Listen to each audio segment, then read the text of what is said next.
Yo, what's up guys? It's Noah here. And in today's video, going to be talking through some player props I like on Prizepicks for the Week 3 Monday Night Football game between the Giants and the Cowboys.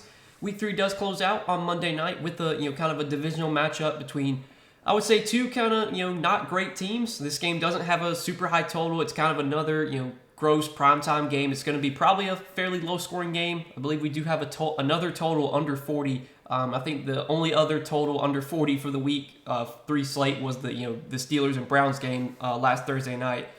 But there's still some props I like for tonight. Got 2 picks I'm going to share in this video. So before we talk through the 2 picks I like for this game tonight, guys, we can recap the 3 picks that we gave out for the Sunday slate. And the Sunday slate, man, it did not treat us well. It's been a really rough NFL season so far. It's just been super inconsistent, super up and down. We did actually start off Week 3 well, with the Thursday night game. We did cash our 2 pick on Thursday night in that Steelers-Browns game. But Sunday didn't go well. We gave out 3 picks and went just 1 and 2. We did hit on Clyde Edwards-Helaire, took his over receiving yards. He had a really good game, at least through the air. I think he finished with 35 or 40 receiving yards. We took that at over 15.5. That was our 1 pick that hit, but the 2 picks that did not hit were Carson Wentz over fantasy score and Joe Mixon's over in fantasy score. And Carson Wentz, I mean, my God, he looked like Carson Wentz. I mean, might have been a mistake on my part, buying into Carson Wentz after 2 really good games to start off the season. He looked terrible in that game. I mean, he had I literally think he had 1 fantasy point at halftime. He had fucking 25 passing yards. The Commanders, they couldn't get anything going offensively. They finally scored late in the game, and of course I think it was an Antonio Gibson touchdown. Obviously Carson Wentz didn't even get a touchdown. Finished with 4 fantasy points after having 30 fantasy points in week 1 and 2. I know the matchup wasn't as good against the Eagles, and maybe I kind of underestimated the Eagles defense. The Eagles look great so far this season. Their defense has been playing super, super well. But Carson Wentz was just terrible on Sunday, and obviously did not hit his fantasy score. And Joe Mixon was terrible too. I mean, he had a really good matchup against the Jets. The Jets were one of the worst teams against the run last season, and Joe Mixon was just super inefficient. I think he got 10 carries and averaged less than 2 yards per carry. He couldn't get anything going on the ground. He did get 6 targets, but I think out of the 6 targets he had, he got 2 catches for 15 yards or something. It was just a really, really bad game for Joe Mixon. He didn't get into the end zone, which I was hoping he would, possibly get a touchdown. The Bengals scored almost 30 points, and of course, Mixon doesn't score a touchdown. Just a really, really inefficient game from him. He got decent volume still, but wasn't able to do enough to, obviously hit his fantasy score. And again, Sunday did not go well, guys, but we got a Monday night game to hopefully, win some money back on. I don't love this Monday night game. I think this will be kind of a gross, low-scoring game, so I would not go too crazy with your prop bets for tonight. I would definitely recommend probably playing light on this entry. Last time I told you guys to play light was for the Thursday game, and we hit that entry. So for some reason, whenever I play light, I don't know why, I always win, and I'm going to play light tonight. So maybe that's going to be a good sign that we'll get a win tonight.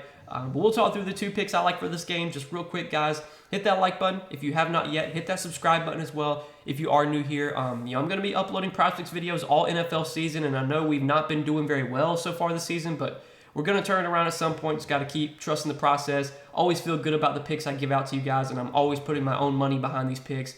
I'm going to upload, I've been uploading at least 3 Prizepicks videos a week for NFL. Probably going to try and keep that going. Monday Night Football, Thursday Night Football, full Sunday slate. Usually those are the 3 slates that I cover for Prizepicks. And we do have NBA coming up soon, and NBA is definitely my favorite sport. And I know a lot of you guys follow me for NBA as well.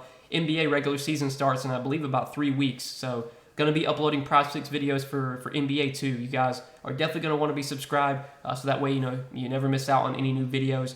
And if you're actually new to Prizepicks, if you guys have not signed up for Prizepicks yet, you can sign up with my promo code NOAH.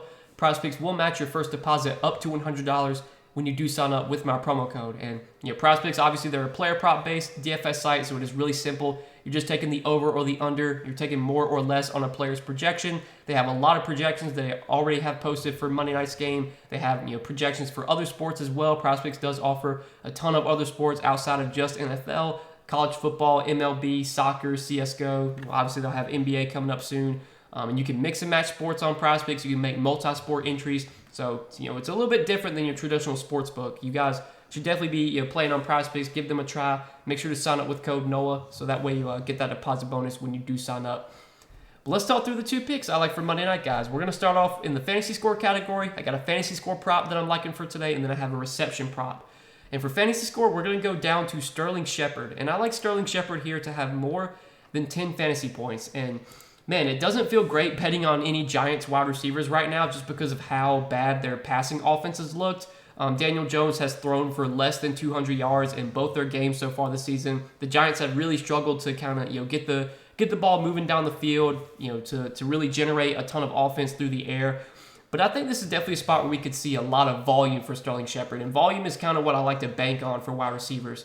In order for wide receivers to get fantasy points, they have to get the ball thrown to them, and we know Sterling Shepard's going to get the opportunity. So last week, Sterling Shepard did see 10 targets. He was targeted 10 times, had 6 catches for 34 yards. In week 1, he only saw 4 targets, but he did turn that into 2 catches for 71 yards, and he got a touchdown. Without Wan'Dale Robinson and Kadarius Toney, which is another reason I like this prop. So the Giants, their wide receiver core is going to be a little bit banged up for this game. They're going to be missing two of their wide receivers. I know neither one of Kadarius Toney or Wan'Dale Robinson have had much of a role so far this season. Wan'Dale Robinson played just 9 snaps in week 1, and he did not play last week. And then Kadarius Toney, he played just 7 snaps in week 1 and played 38% of the snaps last week. But those are 2 guys that you're just kind of taking out, and you got to fill snaps. I mean, Sterling Shepard is already going to be basically an every down wide receiver. Sterling Shepard played on 72% of the snaps in week 1, and he played on 88% of the snaps last week. He's going to be on the field for 85-90% of the snaps. But I think no Robinson and no Toney definitely helps to just kind of condense the target share even more. Like, I think Shepard's going to have to soak up a lot of targets here, a lot of volume. And Sterling Shepard is a very He runs a lot of low A-dot routes, so he runs a lot of quick routes, kind of over the middle of the field, and run a lot of drag routes, quick slants. He doesn't really run super deep down the field, so he's a very PPR-friendly receiver. Basically means he usually does get a lot of catches. And obviously on Prizepicks with their fantasy scoring, it is full PPR. So every reception you get, that's 1 point, plus however many yards they get. And I think, with this line at 10, I mean, man, like Sterling Shepard, I'm not saying he's going to score a touchdown or anything, but if he scores a touchdown, he's almost certainly going to go over 10 fantasy points, because at the fewest amount of points he could get for a touchdown is 7, because you catch a pass for a touchdown, that's a minimum of 7.1 fantasy points. A 1-yard touchdown catch would be 7.1 fantasy points. So if he catches a touchdown, he's obviously going to go over his fantasy score most likely. He's going to be on the field for so many snaps, and he's going to be running so many routes that I think there's definitely a possibility he does get into the end zone here. But if we could see Daniel Jones just be a little bit more efficient through the air, if we could see Daniel Jones just maybe throw the ball a little bit better than he has so far this season, there's definitely some upside for Sterling Shepard. He had a big game in week 1, even though it was only on 2 catches. Last week, he didn't have a great game box score-wise, but he got a ton of volume. So I think that volume will continue, especially while Toney and Robinson are out.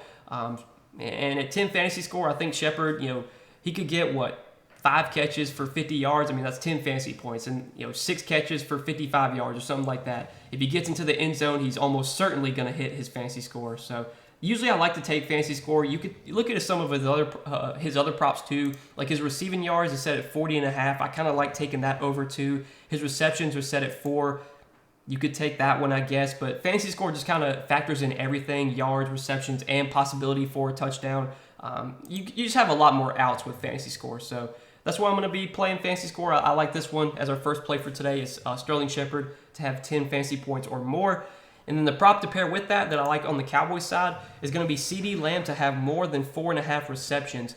We're getting some pretty good odds on this play. I do usually always try and check on the sports books and kind of see what the odds are on some of the props that I'm playing. Obviously, there's no fantasy score odds because the sports books don't offer fantasy score. But if you do have access to fantasy point projections, you can compare them to the projections that Prizepicks offers. And I do have access to fantasy point projections, and right now the projections I look at, they do have Sterling Shepard projected for just over 12 fantasy points. So that's obviously a plus too. But looking at the sports books for CeeDee Lamb for this prop, his reception prop right now on DraftKings Sportsbook, it is set at 4.5, but there is minus 130 coming in on the over. So some decent juice coming in on that over. If by some chance, if there just starts to, or actually I just refreshed and now it's up to minus 145. So now it's minus 145 on the over 4.5 receptions for CeeDee Lamb. If this just keeps going up, like if this gets to minus 150, minus 155, you probably will see Prizepicks bump this up to 5. So I definitely wanted to go ahead and get it in now at 4.5. CeeDee Lamb, he did go over this last week. He had 7 receptions last week. And so far this season, he has been a target monster. And I think we kind of all expected CeeDee Lamb to soak up a lot of volume this year. Without Amari Cooper, with him long gone, with him no longer on the team, I mean, CeeDee Lamb is the wide receiver 1 for the Cowboys. And I know without Dak Prescott, there's definitely this Cowboys offense is not going to be as good. They're not going to put up as many points each week. They're not going to be able to move the ball down the field as efficiently. But Cooper Rush has still been targeting CeeDee Lamb a ton. Cooper Rush targeted CeeDee Lamb 11 times last week. In the game that Dak played in Week 1, and obviously Dak didn't play the full game, but he played almost the full game. CeeDee Lamb saw 11 targets in Week 1. He saw 11 targets last week. I don't think he's going to continue to see 11 targets a game, but I think 8, 9 targets is pretty likely on a weekly basis for CeeDee Lamb. And if he gets 8 or 9 targets, I think he's got a good chance to come away with 5 receptions. I do want to mention that the last time Cooper Rush started, so obviously Cooper Rush started last week. He's going to be starting this game. CeeDee Lamb had 7 receptions last week. Last game, or in 2021, Cooper Rush did make a start last season, and in that start, CeeDee Lamb did have 6 catches for 112 yards. So Cooper Rush has had a connection with CeeDee Lamb dating back to last season in the 1 start he made, and so far this season, in last week's game. He's been targeting CeeDee Lamb a ton. We should expect CeeDee Lamb to continue to see a ton of volume as their number 1 receiver this year. Michael Gallup is expected to play for the Cowboys tonight, but I don't think that's going to have too much of an impact on CeeDee Lamb's role. I think CeeDee Lamb is still going to be a target monster. We could see Dalton Schultz sit this game. Right now, Dalton Schultz is questionable, and I don't believe he practiced all week. So Michael Gallup might play, but Dalton Schultz might not play. So I think it kind of evens out regardless. But I like the odds we're getting on this prop. I think CeeDee Lamb has a good chance to get at least 5 catches tonight. He's going to get that the volume for sure. And as long as the Cowboys offense, can be somewhat efficient, if they let Cooper Rush throw the ball 25, 30 times. I mean, I think last week Cooper Rush threw the ball 31 times, I want to say. Threw the ball 31 times. If Cooper Rush throws the ball 30 times, good chance you could see CeeDee Lamb soak up, 8, 9 targets. He could have close to a 30% target share. And if he's getting those targets, hopefully he can come away with some of those balls and get some receptions. CeeDee Lamb usually does run a lot of a lot of quicker routes. He doesn't run super deep routes. So a lot of times his targets are usually if Cooper Rush can just hit CeeDee Lamb in his chest, hit him in his hands. A lot of times those targets are going to be catchable balls. So that's the prop that I like to pair with the Sterling Shepard over 10 fantasy score. And these are the 2 picks that I'll be playing for this Monday Night Football game, guys. I looked through the board. I tried to find the 2 picks I felt best about. These were the 2 that I landed on. If I do find any more props that I like for this game, it's going to be tough to find a ton of props to love in this game. But if I do find any more that I like, I will share those over on Patreon. So if you guys do want to check out all of my Patreon content, it's linked down below in the description. You can get access to my Prizepicks plays along with all of my other DFS content. That's all posted on Patreon. We do also have a Discord chat that you can join that's available for Patreon members. But yeah, guys, I wish you the best of luck tonight. Hopefully you guys enjoy this Monday Night Football game. Hopefully we get a good game tonight. But again, best of luck. Thanks as always for watching these videos. Hit that like button, hit that subscribe button if you have not yet, and make sure to check out Prizepicks as well. Sign up for Prizepicks and use promo code NOAH. When you do sign up for Prizepicks with my promo code, they will match your first deposit up to $100. As always, appreciate Prizepicks sponsoring these videos. Definitely check them out if you guys have not yet.